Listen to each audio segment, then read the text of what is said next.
A very warm good morning to all of you.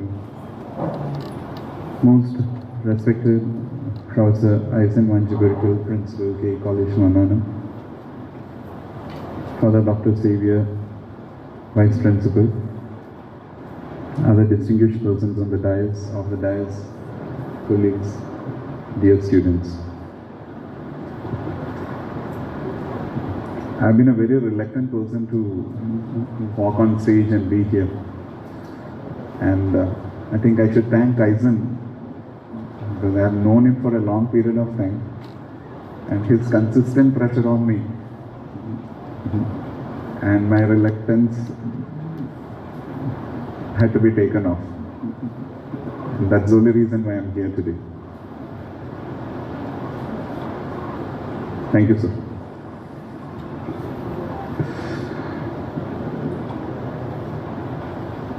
When I talk about NEP, you talk about NAAC accreditation or reaccreditation, or the present 4-year undergraduate program, the revamping of higher education.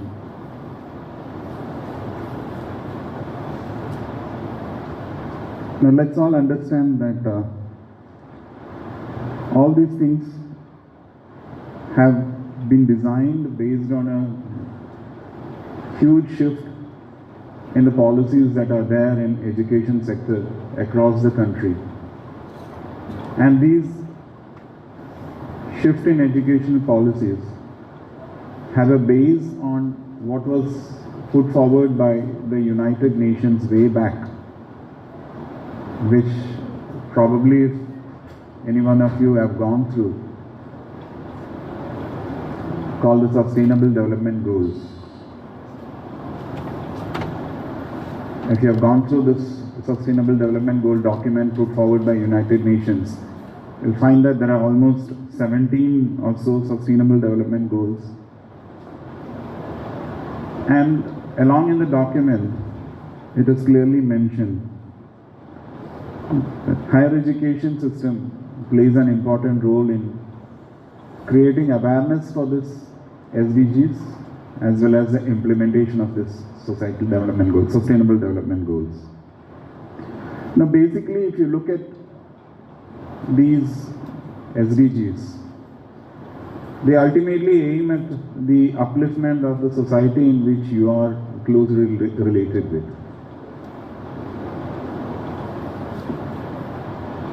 So which is the society that we are closely related with as teachers and as students living in Kerala? I believe the society that which we are closely related with belongs to this state of Kerala. And if that is so, and where does our education system stand? Where does our higher education system stand as of now?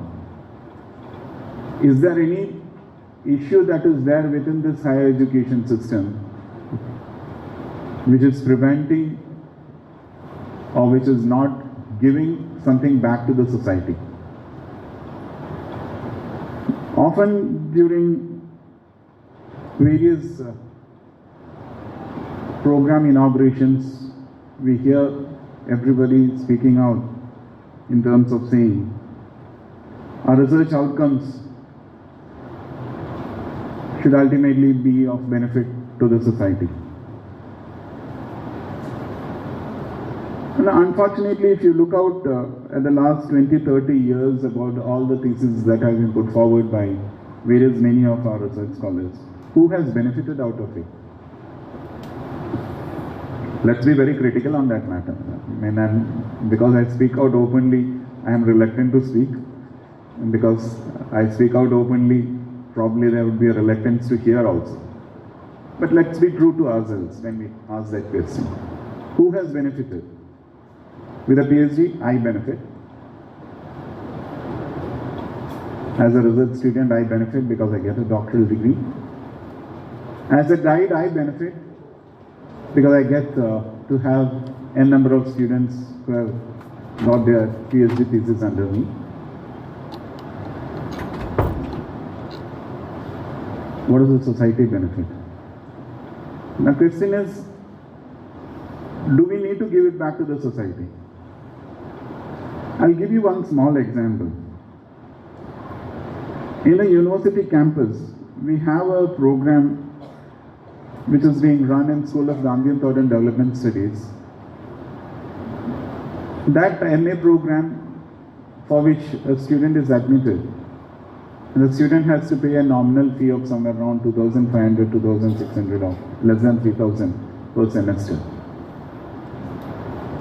Now if you look at the same program that is being offered in any other universities across the globe, you'll be shocked and surprised to know that this program is being offered at a fee level which is beyond what a normal student in our society can afford to.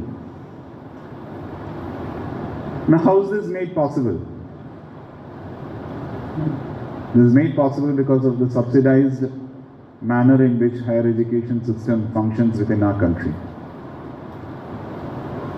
And when I say subsidized manner, let's remember that every person whosoever who is making a small purchase of whatever little thing they are for their daily needs, they pay a small amount of tax to the government, and it is this tax that is being utilized for sustaining the higher education system within this country. So are we not responsible for giving it back to the society? The question is yes. The answer is yes. But are we? The answer is again, I don't know. I say I don't know because I'm scared to say no. But the fact is no.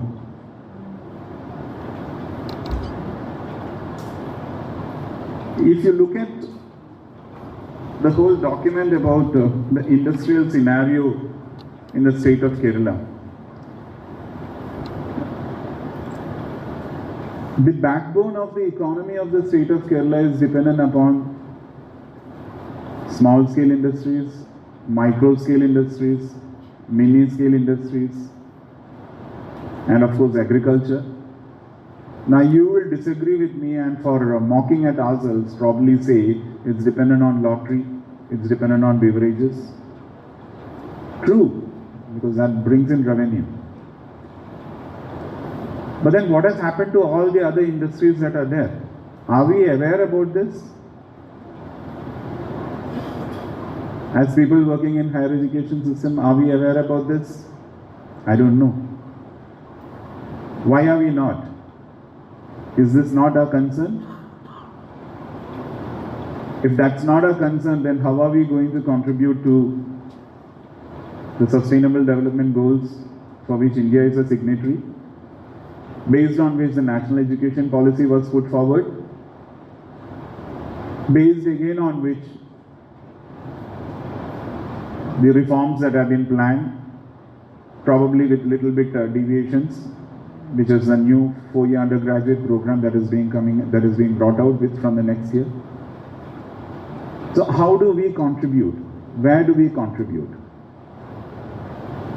Now this question arises,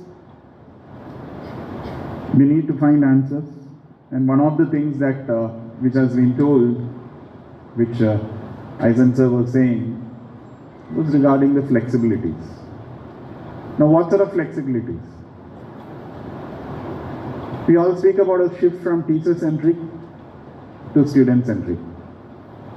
The question is, are we ready for it? Our teachers are as teachers, are we ready for that?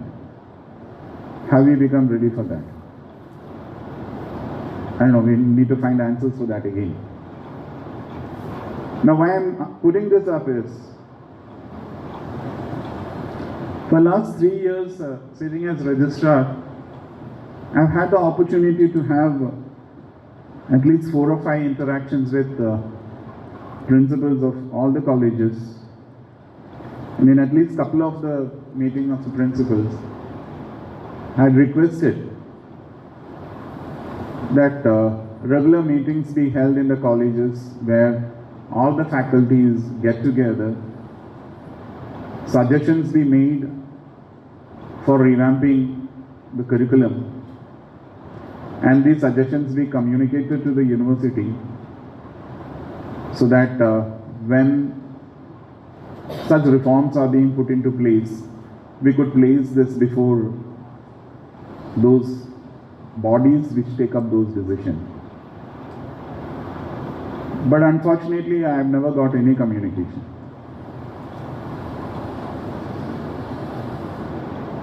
Why?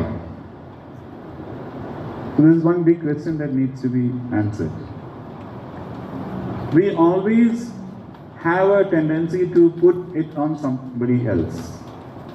I'm 100% sure that we'll put all this burden onto the university and say, university gave us this. Now when you're going in for your accreditation or reaccreditation, there are 3 or 4 parameters in that. I mean, I'm leaving all the other parameters. I'm just focusing on a couple of them. Curricular aspects. I'm 100% sure all the colleges are going to say a single statement that would come up. The curriculum is being provided by the university. We don't have any flexibility on that. We just do the teaching. Yes or no? Yes or no? Yes or no? Now, if you teachers are quiet, then your students will be quieter. Am I right or wrong? Now, what is this called? University? അവിടെ ഇരിക്കുന്ന കുറച്ച് സെക്ഷൻ്റെ ആൾക്കാരാണോ university എന്ന് പറയുന്നത്? അവരല്ല. They are just implementing something. Who is bringing this up? Quite naturally, it has to be through some bodies. And mind you, the whole segment of the society which you label as the university, or which means that sections of the university, അവർ പറയുന്ന ഒരു statement ആണ്. എൻ്റെ അടുത്ത് പറയാനുള്ള സ്വാതന്ത്ര്യം ഉള്ളതുകൊണ്ട് അവർ പറയുന്ന ഒരു സ്റ്റേറ്റ്മെൻ്റ് ആണ്. ബോർഡ് ഓഫ് സ്റ്റഡീസിലെ അധ്യാപകരാണ്, അക്കാഡമിക് കൗൺസിലിലെ അധ്യാപകരാണ്, സിൻഡിക്കേറ്റിലെ അധ്യാപകരാണ്, രജിസ്ട്രാർ അധ്യാപകനാണ്, കൺട്രോളർ അധ്യാപകനാണ്, വൈസ് ചാൻസലർ അധ്യാപകനാണ്, പ്രോ വൈസ് ചാൻസലർ അധ്യാപകനാണ്, ഇപ്പം നമുക്ക് ഒന്നുകൂടെ നീട്ടിയാൽ പ്രോ ചാൻസലറും അധ്യാപികയാണ്. ഇത്രയും വിലയിരിക്കുന്നിടത്ത് ഇത് മാത്രമേ നിങ്ങൾക്ക് ചെയ്യാൻ പറ്റുള്ളൂ എന്ന് ചോദിക്കുമ്പോൾ ആ ചോദ്യത്തിന് ഉത്തരമില്ല. You don't have an answer for that. Now, there will be umpteen number of reasons for it. Board of Studies may not be properly constituted. Fine enough, yes. Anomalies are there. We have a limited number of 12 people that can be brought into the Board of Studies. Different criteria come at different times. That is also true. But beyond that, we are all teachers of this. We have an opportunity within our institution to get together to discuss and to bring out suggestions which can be communicated to university, which can be put forward before these bodies, which can take a decision on this matter. Now, when I'm saying this with a particular reason. Sitting as a registrar, I also happen to do a couple of social science courses online through Coursera. And one of those programs which I was doing was about social innovation. And in that, I had to submit a project. And the project that I had done was revamping higher education sector in Kerala to address the unemployment issues that are there. And that was received in a very big manner within that circle of the people who were doing this course. And it was reviewed in a very good manner.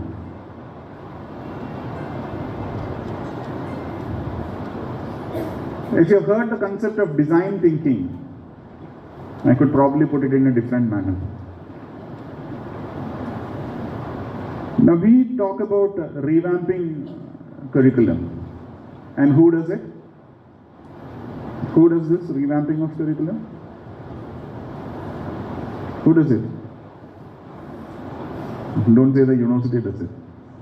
Who does it? The Board of Studies does it. Yes? Yes or no? Now, if you all are part and parcel of the Board of Studies, I don't know how many of you are there. How many of us have read through the regulations which have been put forward by University Grant Commission, which has been put forward by Higher Education Council, which has been adopted by the university, and a document which has been put there? Absolutely no. What do? We get together, we sit, we discuss and say, I need 16 hours of teaching a week. So whatever has to be there, that has to be fixed into the 16 hours, and then we have to design something for teaching.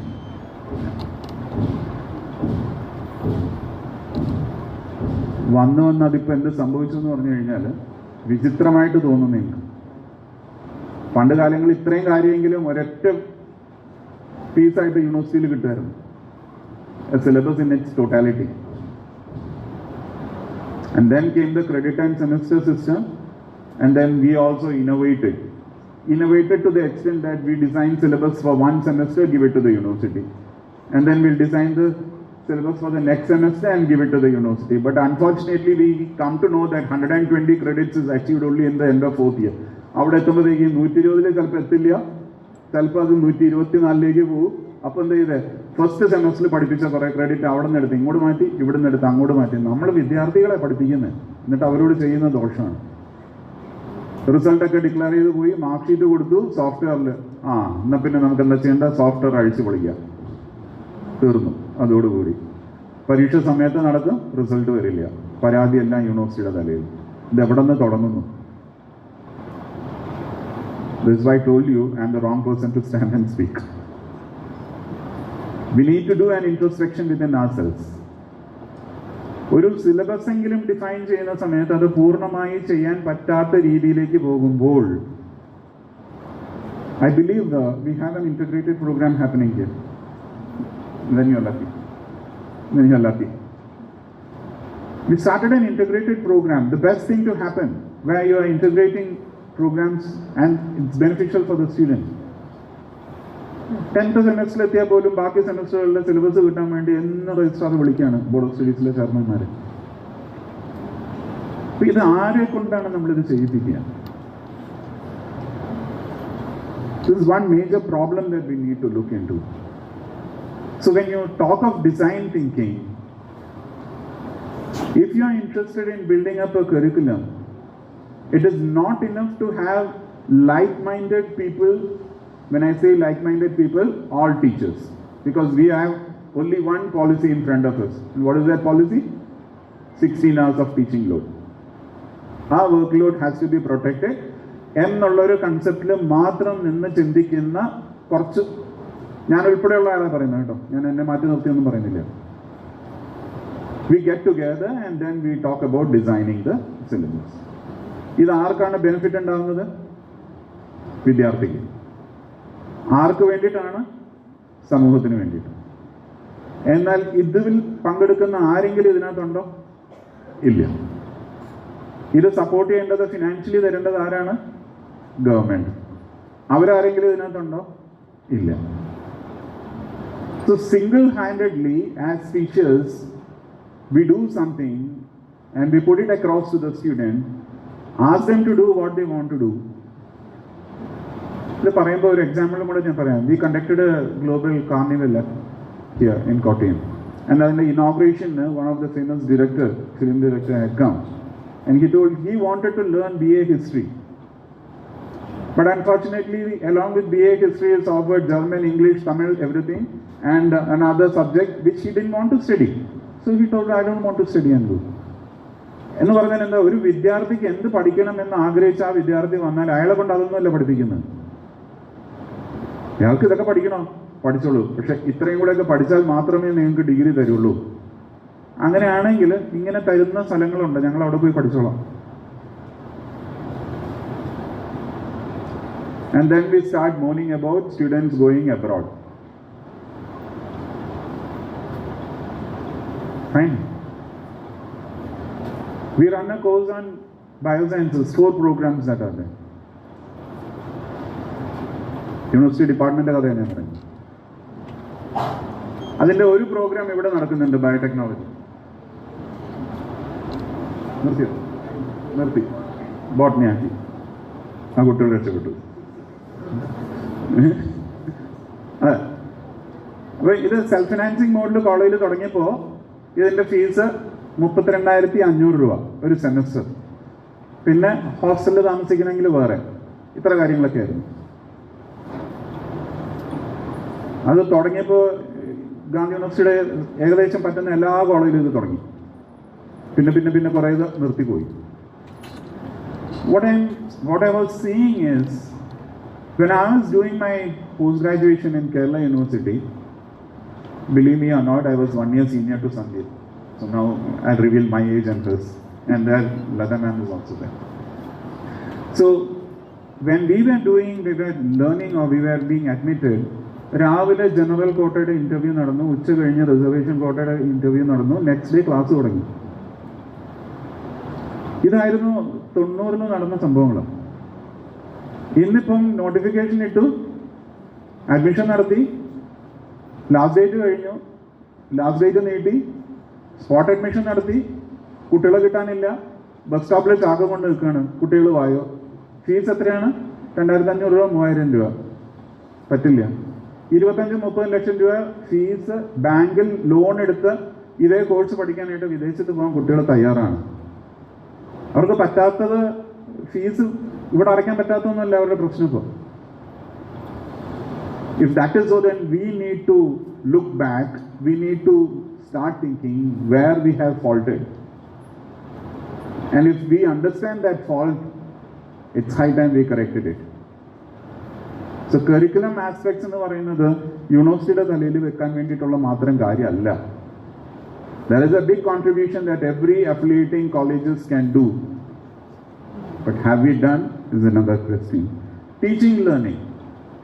Now again, when you define a syllabi, when you define a curriculum, there are some things which needs to be looked into. I'll give you another example. Again, I learned this when I was sitting as a registrar. ധാരാളം പാഠങ്ങളാണ് പഠിച്ചത് കഴിഞ്ഞ 3 വർഷം. 2 വിദ്യാർത്ഥികളാണ് എന്നെ approach ചെയ്തത്. One student who passed out from School of Bioscience itself, and another student who passed out from Sri Shankara College. Now, both of these students, they got an opportunity to be selected into the health sector in UK. So quite naturally, in UK they ask for the transcripts. But transcript ഇവിടെ വന്നു, യൂണിവേഴ്സിറ്റിയിൽ ട്രാൻസ്ക്രിപ്റ്റിൻ്റെ process എല്ലാം നടന്നു, and they send the transcript across.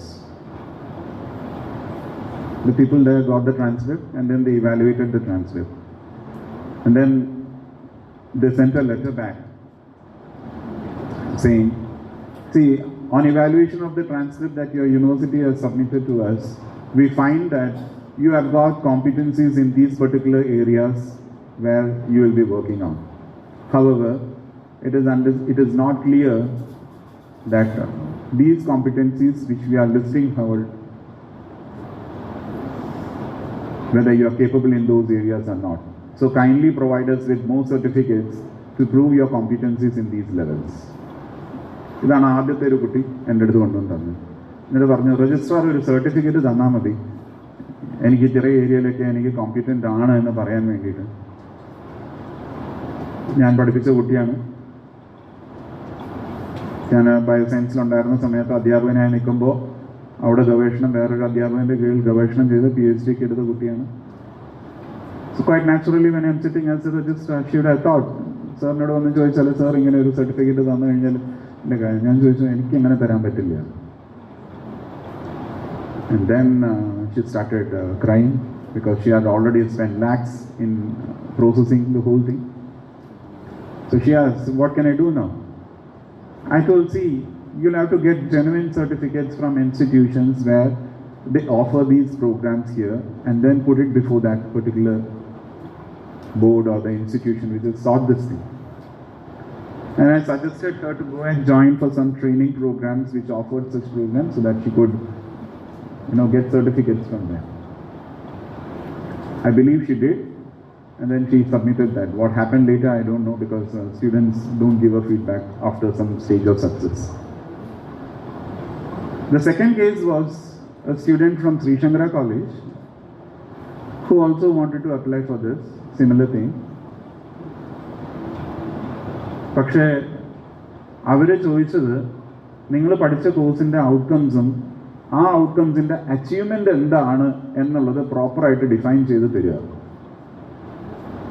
2011-12 കാലഘട്ടത്തിലെ സിലബസാണ്, കരിക്കുലമാണ്. അതിനകത്ത് നമ്മൾ we don't have this outcomes. So what we do?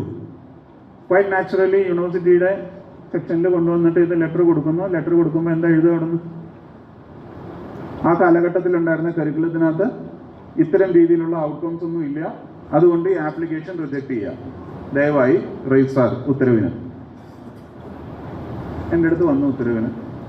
ഞാൻ ഇവരെ വിളിച്ചിട്ട് പറഞ്ഞത്, ഈ പഠിച്ചിറങ്ങിയ കുട്ടിക്ക് ജോലി കൊടുക്കാൻ രജിസ്ട്രാർ എന്ന നിലയ്ക്ക് എനിക്ക് പറ്റില്ല. കിട്ടുന്നൊരു ജോലി മുടക്കാനായിട്ട് ഇതിനകത്ത് ഉത്തരവ് അംഗീകരിച്ചാൽ തീരും. അങ്ങനെയാണെങ്കിൽ ഈ വിദ്യാർത്ഥികൾക്ക് ഈ യൂണിവേഴ്സിറ്റി നടത്തുന്ന കോഴ്സിനോടുള്ള വിശ്വാസമാണ് ഇല്ലാതാവുന്നത്. അതുകൊണ്ട് ആ രീതിയിൽ നമുക്കിത് കാണാൻ ബുദ്ധിമുട്ടാണ്. I immediately called the Board of Studies chairperson. I called up the dean and I told I need a date from both of you to meet in the university in emergency. I called up that meeting within my office itself and I told them, see, these are the things that are there, and kindly define an outcome for this child so that the child can give a certificate. And within a week we did this and we got it given to that student. ഞാൻ പറഞ്ഞു വന്നത് വേറൊന്നുമല്ല. When we say outcome now, we just start mocking at ourselves. എന്ത് outcome എന്ന് പറഞ്ഞു?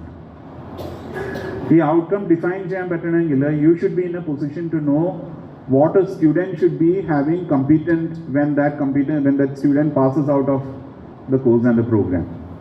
5-year പ്രോഗ്രാമിൽ അല്ലെങ്കിൽ 4-year പ്രോഗ്രാമിൽ ഒരു കുട്ടി വന്ന് ജോയിൻ ചെയ്താൽ ആ കുട്ടി പാസ് ഔട്ടായി പോയി കഴിയുമ്പോൾ ആ കുട്ടിയുടെ കമ്പിറ്റൻസി ലെവൽ എന്താണ്, ഏതിനു വേണ്ടിയിട്ട് എന്നുള്ള കാര്യത്തെപ്പറ്റി വ്യക്തമായിട്ടുള്ള ധാരണ നമ്മൾ പ്രിപ്പയർ ചെയ്യുന്ന കരിക്കുലത്തിനകത്ത് ഉണ്ടാവണം. That brings me to the third example. Public Service Commission, a PSC, which is a major job provider within our country, within our state. അവരിറക്കുന്ന നോട്ടിഫിക്കേഷനിൽ പറയുന്നതാണ് തത്തുല്യമായ യോഗ്യത എന്ന് പറഞ്ഞാൽ എന്താ? ഇതിന് തുല്യമായിട്ടുള്ള യോഗ്യത. ഇതിന് തുല്യം എന്ന് പറയുന്നതിന് ഇംഗ്ലീഷിലേക്ക് മാറ്റുമ്പോൾ എന്തായി? ഈക്വലന്റ്. അപ്പോൾ എന്തായി? എൻവയൺമെന്റ് സയൻസ് പഠിച്ച കുട്ടിക്ക് സുവോളജിക്ക് തുല്യത വേണം. ആ എൻവയൺമെന്റ് സയൻസിൻ്റെ അപ്പുറത്തെ കുട്ടിക്ക് കെമിസ്ട്രിയോട് തുല്യത വേണം. ആ എൻവയൺമെന്റ് സയൻസിലെ മൂന്നാമത്തെ കുട്ടിക്ക് ബോട്ടണിയോട് തുല്യത വേണം. അപ്പോൾ ഇങ്ങനെ സബ്ജക്റ്റുകളൊക്കെ തുല്യതയാക്കാൻ തുടങ്ങണം. ഇതൊരു മേജർ വിനോദമായി മാറി മഹാത്മാഗാന്ധി യൂണിവേഴ്സിറ്റി. ഏത് സബ്ജക്റ്റ് ഏതിനോട് തുല്യം എന്ന് വെച്ചാൽ മാത്തമാറ്റിക്സും സ്റ്റാറ്റിസ്റ്റിക്സും തുല്യമാക്കാം, എക്കണോമിക്സും കൊമേഴ്സും തുല്യമാക്കാം. ഭാഗ്യത്തിന് ആരും ഇതുവരെ ഫിസിക്സിന് ചോദിച്ചൊന്നും ഞാൻ അറിഞ്ഞിട്ടില്ല. So you are happy on that. തുല്യത തുല്യത തുല്യത എന്ന് പറഞ്ഞിട്ടുള്ള ഒരു കാര്യത്തിലേക്ക് കാര്യങ്ങൾ നീങ്ങി. I took up this matter with the Public Service Commission people. I sent umpteen number of communication to Higher Education Council. Higher Education Council responded and said എല്ലാത്തിനും തുല്യത കൊടുക്കാമെന്നാണ്. ഒരു ഗവൺമെന്റ് ഓർഡർ വരെ ഇറക്കി.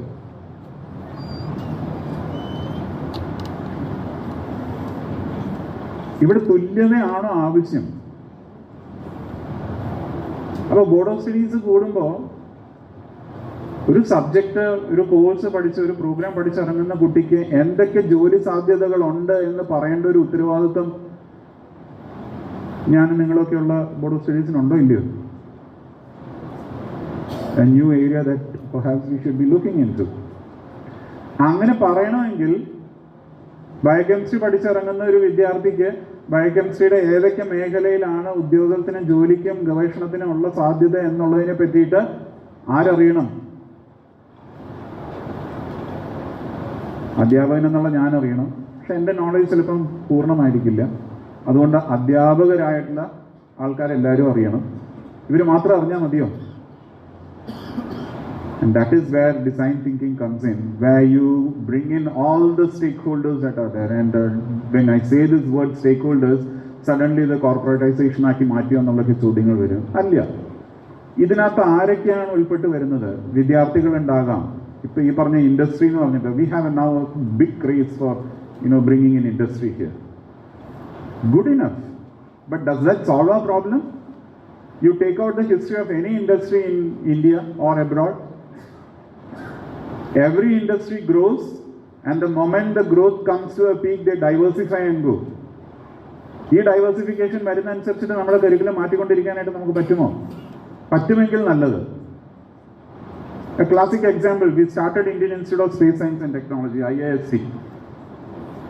What happened? They were all told, we'll give you a job in VSSC. വന്ന് join ചെയ്യുന്ന എല്ലാ കുട്ടികൾക്കും VSSCയിൽ ജോലി കിട്ടുന്നതാണ്. ഒരു ബാച്ച് കഴിഞ്ഞപ്പോഴത്തേക്ക് അവിടെ സാച്ചുറേറ്റഡ് ആയി. ഇപ്പം ഓഫർക്ക് നിന്നു. ബെസ്റ്റിനെ ചൂസ് ചെയ്യാന്ന് പറഞ്ഞു. ഇത്തരം രീതിയിലേക്ക് പോകുന്നതിന് മുമ്പ് we should be in a position to know. So then what should we have? Our Board of Studies members, അത് ബോർഡ് ഓഫ് സ്റ്റഡിയിലെ മെമ്പർ ആവണമെന്ന് നിർബന്ധമൊന്നുമില്ല. If you can list out experts in various areas who need to be brought into for the meeting, those can be approved and those people can be brought into the Board of Studies meeting as subject experts or experts, whatever name you want to call them, so that their point of view can be taken up and that can be incorporated into your curriculum and syllabi. So that becomes of benefit for the students. ഒരു പക്ഷേ ഞാൻ പഠിപ്പിക്കുന്ന സ്റ്റുഡൻറ്റിന് എന്താണ് ആകേണ്ടത് എന്നുള്ളത് എന്നെക്കാട്ടിൽ കൂടുതൽ ബോധ്യം ആ student ഉണ്ടാവും. But we are reluctant to include them into this expert committee meetings because we don't want to learn from them. And when we design the teaching learning process, we are reluctant to move away from our comfort zones, which is the old papers that we read, the old notes that we had, which we reluctantly don't want to change, and the old PowerPoint presentations which we keep on presenting every time to the new batches. Mind you, frankly, the students in നമ്മളെക്കാട്ടിലും വലിയ സർക്കിളാണ്. നല്ല ഓമന പേരിട്ടിട്ടായിരിക്കും അവരുടെ ഫേസ്ബുക്കിലൂടെയും വാട്സപ്പിലൂടെയൊക്കെ നമ്മുടെ power point പ്രസന്റേഷനും ക്ലാസ്സുകളൊക്കെ പറക്കുന്നത്. ഇതേ സാധനമായിരിക്കും അടുത്ത ബാച്ചിൻ്റെ അടുത്ത് നമ്മൾ പോയി അതേ അയാൾ തള്ളാൻ വേണ്ടി വീണ്ടും വന്നു. ഇതൊക്കെ ആയിരിക്കും പുതുതലമുറ ആൾക്കാർ നമ്മളെ പറ്റിയിട്ട് പറയുന്നത് എന്നുള്ളൊരു ബോധം കൂടെ നമുക്കുണ്ടാവണം when we talk about teaching. We need to change our teaching pedagogy or andragogy, however you define it, because pedagogy is meant for school kids, school children, and they have grown up and they are adults now. You need to change your teaching methodology accordingly. So teaching learning, ഇതൊന്നും university പറഞ്ഞു തരുന്ന കാര്യമില്ല. NAAC accreditation വേണ്ടിയിട്ട് ചെയ്യേണ്ടത്. You can implement it on its own. Student support progression, another major area with reaccreditation. Where do we stand there? We think about all the alumni only when suddenly the NAAC is visiting us. And very many of them, very few of them, knowingly come and bring in their information. Very many of them reluctantly do. But can't we have a mechanism? And if that is so, if we improve the support system that is there, they go back with memories to come back further. That need to be looked into. So I don't want to delay anything further more on this. Let's have a proper introspection because we are changing. The higher education scenario is changing. From a 10 plus 2 plus 3 plus 2 pattern, it's now shifting off. It's no longer that. And when your Board of Studies meeting are being held, and if you are not part and parcel of the Board of Studies meeting, kindly remember that you have your voice. You can communicate. And you can't communicate to the Board of Studies member, communicate to the Registrar's office. I'll put that matter before the concerned bodies. One thing which we need to look into, which nobody has bothered to look into, is eligibility criteria for admission. ഇത് QC verification സമയത്ത് കണ്ടമാനം ബുദ്ധിമുട്ട് സെക്ഷൻകാർ face ചെയ്യുന്ന കാര്യമാണ്. പലപ്പോഴും പലരും ഇത് കൊണ്ടുവന്നിട്ടുണ്ട്. Eligibility conditions as per the new things that have come forward in the across the globe, things have changed. We still hang on to plus 2 in ഇത്രയും കാര്യങ്ങൾ സയൻസ് സബ്ജക്റ്റ് പഠിച്ചാൽ സയൻസിൽ എന്ത് പഠിച്ചാൽ മാത്രമേ കെമിസ്ട്രിക്ക് വരാൻ പറ്റുള്ളൂ. അത്തരം കാര്യങ്ങൾ മാറണമെങ്കിൽ Board of Studies should be effective in defining the eligibility criteria for that. So I hope and believe you all will take into consideration, and then you can say we have also contributed to developing the curriculum. We have also contributed to improving the teaching pedagogy or the andragogy, however it is, and in creating student support progression during your reaccreditation process.